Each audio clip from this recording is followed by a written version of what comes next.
My name is Mr. Messacar. I teach integrated chemistry physics here at LaPorte High School. This is my 10th year at LaPorte High School, and I've taught for 13 years now. I graduated from Purdue, and I also went to college at IU for a year. Yeah, I've always loved science since I was a little kid. I was the kid that tears apart every toy, sometimes before I'd even play with it, and see how it works and put it back together.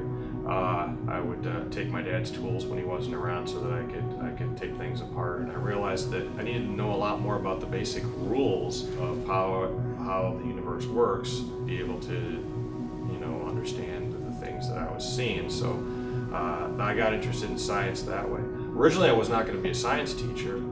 I originally felt like the coolest thing to me to teach was sociology. And so I went to school to be a sociology teacher. Decided after having some really great high school teachers and really great professors in college that I wanted to try and do this. For fun, I like to ski, snorkel. I like boating. I like to travel a lot. I like to go camping. I do a lot of camping in the Smoky Mountains, a lot of camping up in northern Michigan. And the other thing I like to do is go down to the Carolinas. I lived there for a while, and so I love going to the beaches in the Carolinas. It's some really amazing and almost desolate beaches, really, places where you can go and be on the Atlantic Ocean. There's nobody around. The craziest vacation I ever had was when I lived in Florida and I decided to go camping in the Everglades.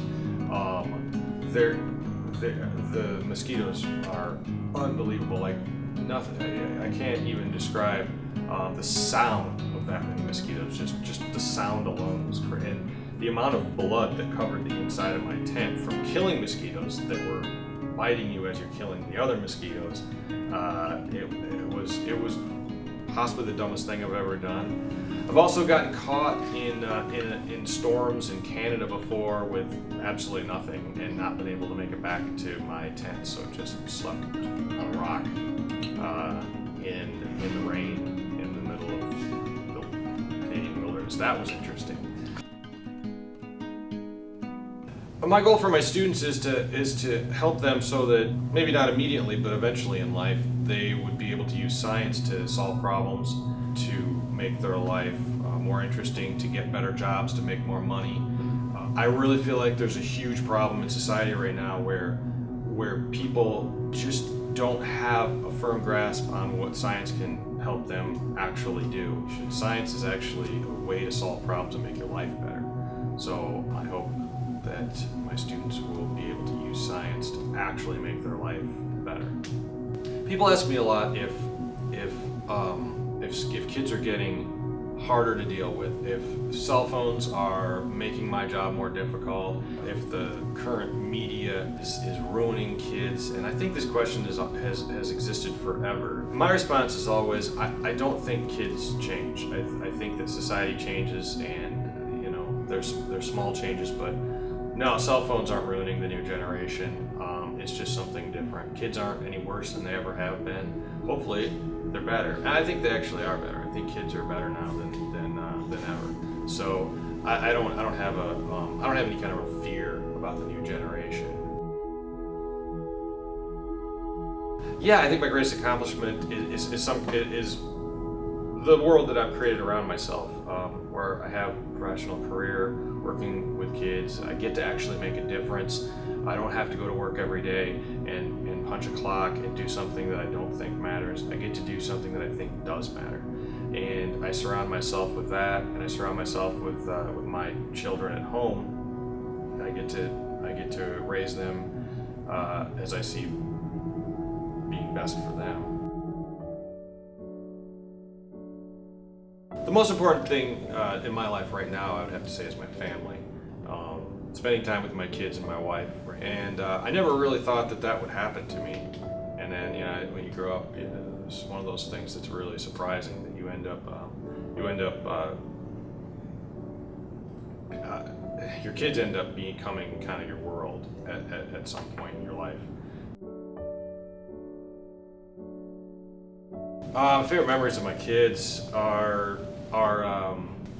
the moments where I'm teaching them to walk and and ski, just playing outside in the snow, or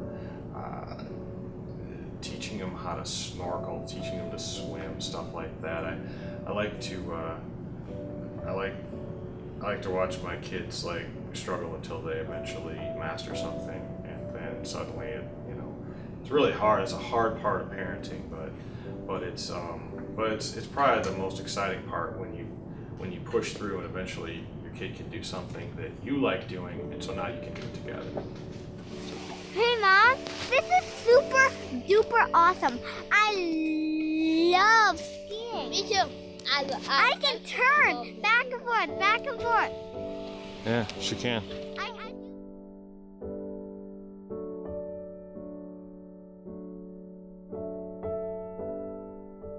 And in 10 to 20 years, I see myself, I want to have a sailboat that I can get onto in the summertime and not get off until the end of the summer and I have to go back to work.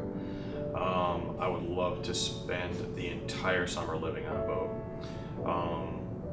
I also would like to see myself with, a nice house, kids in college, and being able to look at retirement. And that sounds so far away, but yeah, retiring on a boat, that sounds pretty good.